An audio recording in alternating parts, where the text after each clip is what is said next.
আজকে আপনাদেরকে শোনাবো জিন ডাকের এক ভয়ঙ্কর খেলায় 3 কিশোরের পরিণতি। চলুন শুরু করা যাক। বৃষ্টি শেষে আকাশে এক ধরনের অদ্ভুত অন্ধকার নেমে এসেছে। শহরের উপকণ্ঠে একটি নির্জন গ্রামে 3 কিশোর, রাফি, সামি আর সূর্য, সন্ধ্যার পর ওরা গ্রামের পুরনো বিদ্যালয়ের পেছনের ভাঙা ঘরে আড্ডা জমায়। তারা 3 জনই দুর্দান্ত বন্ধুত্বের বন্ধনে বাঁধা, তবে তাদের মধ্যে তুর্য একটু বেশি সাহসী আর কৌতূহলী। যেমন ভৌতিক ভিডিও, জিনের ডাক বা ঘোস্ট গেম, এসব নিয়ে ওর প্রচণ্ড আগ্রহ। সেই দিন তারা আড্ডা দিচ্ছিল। হঠাৎ তুর্য বলে উঠল, দোস্ত, একটা জিন ডাক খেলা খেলবি? ইউটিউবে দেখলাম, পুরো বাস্তব নাকি, ভয় পাস না? রাফি প্রথমেই মাথা নাড়ল, বলল, এসব খেলা ঠিক না। মা বলে এসব করলে অপরিচিত কিছু নাকি লেগে থাকে। কিন্তু সামি কৌতূহল ভরা চোখে বলল, চেষ্টা করে দেখতে দোষ কি? কিছু হলে তো 3 জনেই আছি। তুর্য কাঁধ ঝাঁকিয়ে বলল, তাহলে ঠিক আছে, চল আজ রাতেই শুরু করি। তাদের 3 জনের ভয়, উত্তেজনা আর কৌতূহলের মিশ্র অনুভূতি মধ্যরাত পর্যন্ত তাদেরকে অপেক্ষা করতে বাধ্য করল। কারণ ভিডিওতে বলা হয়েছিল, মধ্যরাতের আগে খেলা কার্যকর হয় না। এরপর ঘড়ির কাঁটা যখন 12টা বাজল, 3 কিশোর ভাঙা বিদ্যালয়ের ঘরে গোল হয়ে বসল। চারদিকে ছাদের গর্ত দিয়ে চাঁদের আলো ঝুঁকছে, ভেতরের অন্ধকারকে আরো গভীর করে তুলছে। তুর্য ব্যাগ থেকে একটি পুরনো কাগজ, লাল চক আর একটা মোমবাতি বের করল।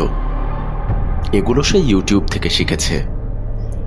লাল চক দিয়ে বৃত্ত আঁকল। এরপর ওরা 3 জনই সেই বৃত্তের ভিতরে বসল।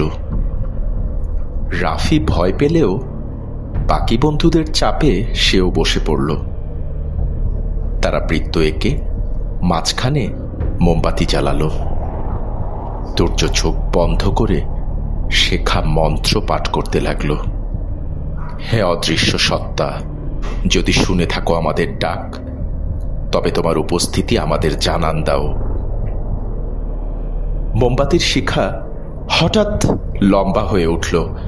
3 জনই অবাক হয়ে একে অন্যের দিকে তাকালো। রাফি ফিসফিস করে বলল, আচ্ছা, হাওয়া বাতাস তো নেই, জানালাও বন্ধ, তাহলে শিখা নড়ল কিভাবে? তুর্য উত্তেজনায় কাঁপতে কাঁপতে বলল, দোস্ত, মনে হচ্ছে কিছু একটা আমাদের ডাক শুনছে।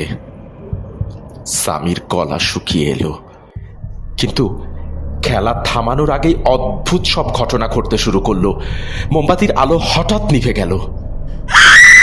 ঘরের ভেতর ঠান্ডা বাতাস ছুটে এলো, যেন কারো ভারী নিঃশ্বাস ওদের ঘাড়ে পড়ছে। আর ঘরের কোণ থেকে কেমন যেন খসখস শব্দ, যেন কেউ হাঁটছে ধীর আর ভারী পায়ে, কিন্তু অদৃশ্য। সামি কাঁপতে কাঁপতে বলল, আর খেলবো না দোস্ত, চল ওঠ। তুর্য উঠে দাঁড়ানোর আগেই পেছন থেকে কারো ফিস ফিস শব্দ শোনা গেল। কে?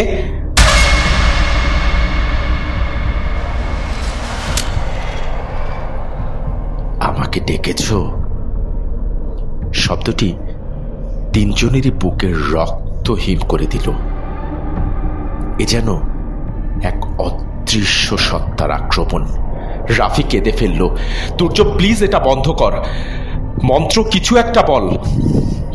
তুর্য অস্থির হয়ে মন্ত্র উল্টো পাল্টা পড়তে লাগলো। হঠাৎ অদৃশ্য কিছু একটা তুর্য শার্ট টেনে ধরল। এরপর তুর্যকে দেওয়ালের দিকে জোরে ধাক্কা দিল। তুর্য ছিটকে পড়ে গেল ঘরের কোণে।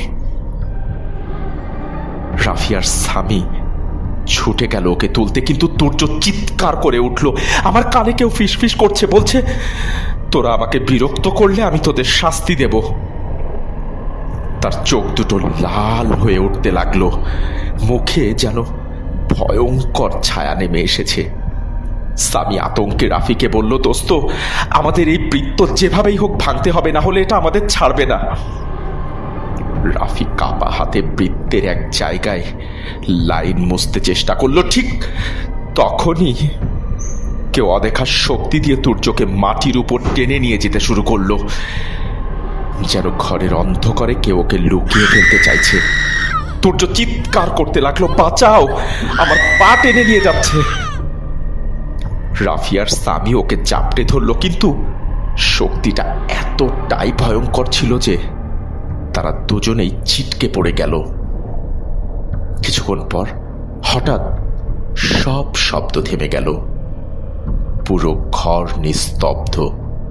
তুর্য মেঝেতে নিথর হয়ে পড়ে আছে।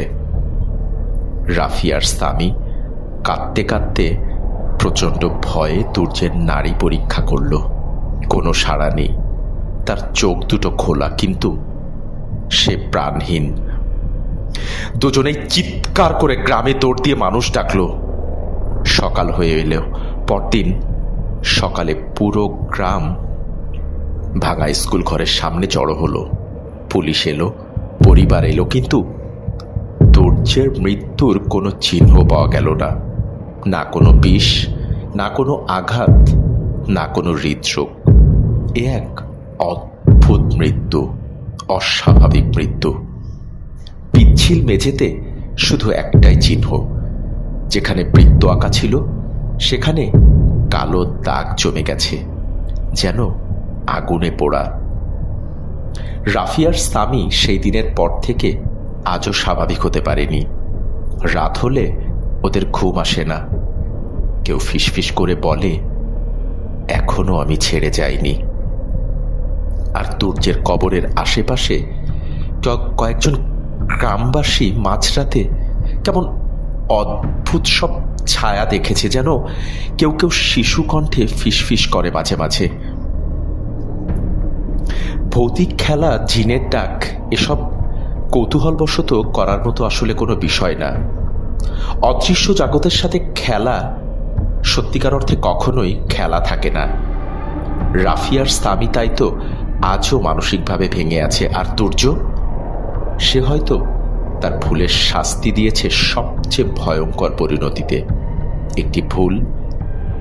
একটি ভুল ডাক, আর এই খেলা, তার বিনিময়ে তার জীবনটাই সে হারালো। দর্শক, আমরা নিজেরাও মাঝে মাঝে এমন অদ্ভুত কিছু গেমে নিজেদেরকে আসক্ত করি, আমরা নিজেরাও হয়তো বা জানি না এর শেষ পরিণতি আমাদেরকে কোন পর্যায়ে নিয়ে যেতে পারে। তাই অবশ্যই আপনারা নেটে গেম খেলা থেকে অবশ্যই সাবধানতা অবলম্বন করুন, এবং এতটা আসক্ত কোনো গেমে হবার আগে অবশ্যই এই গল্পটির কথা অন্তত একটিবার ভাববেন। আপনাদের আমাদের গল্পটি কেমন লাগলো সেটি জানাতে কিংবা কোনো মতামত অথবা পরামর্শের জন্য আমাদেরকে মেইল করতে পারেন চাইলে। আমাদেরকে মেইল করার ঠিকানা ottriptottargolpo@gmail.com। আমি বাপ্পি খান আজকের মতো বিদায় নিচ্ছি আপনাদের থেকে। সবাই ভালো থাকবেন, সাবধানে থাকবেন। শুভরাত্রি।